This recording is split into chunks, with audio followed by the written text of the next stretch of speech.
digmaang pandaigdig ay naganap noong Hunyo 28, 1914 matapos ang pagpatay kay Archduke Franz Ferdinand ng Austria-Hungary, Sarajevo, Bosnia. Ang pagdeklara ng digmaan sa Austria-Hungary laban sa mga Serbia ay nagsilbing simula sa pagpapalawak ng digmaan sa Europa at sa buong mundo. Anong mga bansa nga ba ang mga kasali o sangkot rito? Ating pakinggan sa mga sumusunod na tagaulat. Adrian. Isang malaking imperyong nahati sa magkaibang kultura, ang Austria-Hungary ay sumusuporta sa Germany bilang isa sa mga Central Power. Bilang isa sa mga pangunahing kapangyarihan sa Europa, ang Germany ay nanguna sa mga operasyon sa digmaan na bahagi ng mga Central Powers. Bilang isang kapangyarihang kolonyal at maritime, ang Britanya ay nakipaglaban laban sa puwersang Aleman at nanguna naman sa mga alyadong bansa sa digmaan. Ang Pransya. Bilang isa sa pangunahing kapangyarihan sa Europa, ang Pransya ay nagtayo ng malakas na depensa laban sa puwersang Aleman. Ngayon dumako tayo sa mga dahilan ng digmaan sa kanluran. Natalia Milo. Salamat, Mark. Ngayon, dumako naman tayo sa dahilan ng digmaan sa kanluran. Una, ang tensyon sa ekonomiya, lalo na ang karagatan at pagkontrol sa mga kolonyo ay nagdulot ng alitan sa kolonyan, tulad ng Britanya at Germany.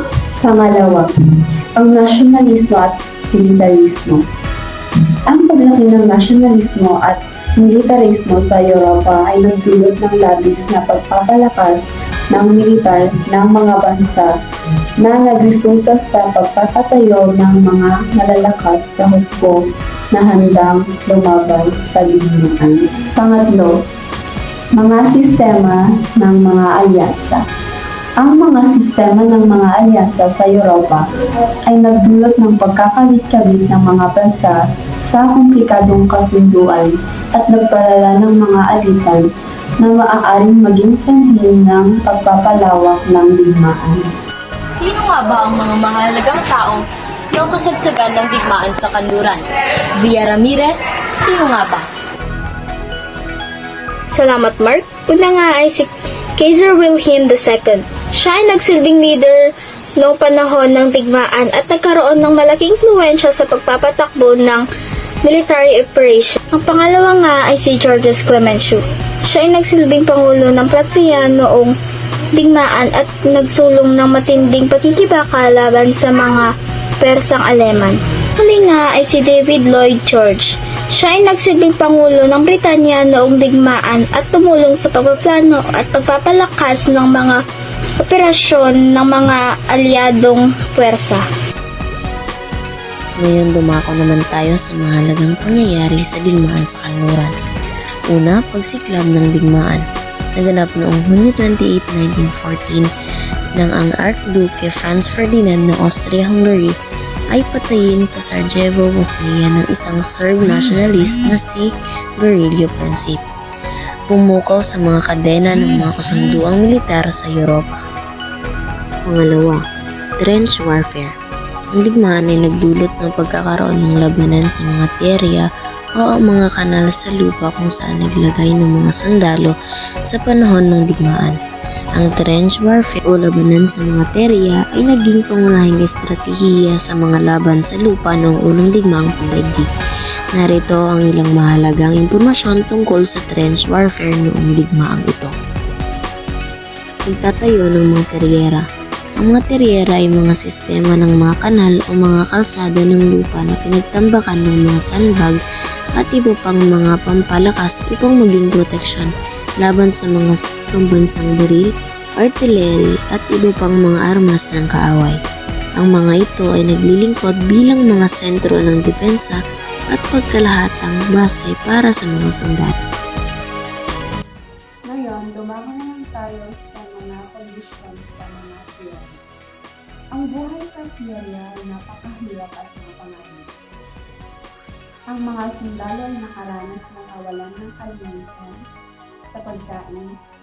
Sila ay may mga sakit at may mga panganib mula sa mga karamdaman tulad ng French flu. Ang mga theory rin ay maaaring magbubugal ng mga sarapatan at batayan, kung saan ang mga sundalo ay nasa papiling panganib mula sa pag-atake ng kalaban.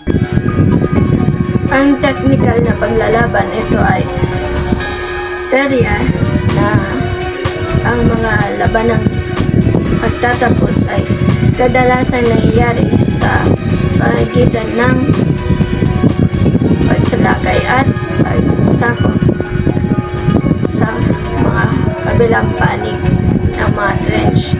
Madalas na may gamit na baril, granada at iba pang armas.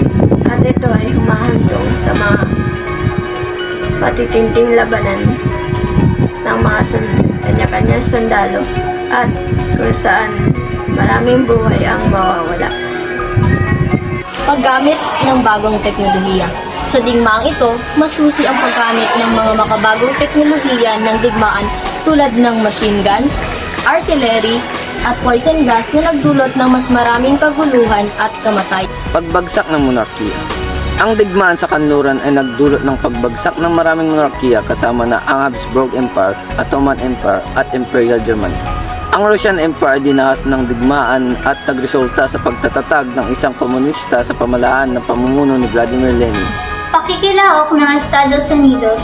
Bagamat pinanatili ng Estados Unidos ang isang neutral na posisyon sa unang bahagi ng digmaan. Sila'y sumali sa panig ng Allies noong 1917 matapos ang mga pangyayari tulad ng sinking ng RMS Lustani at ang paglalantad ng Zimmermann.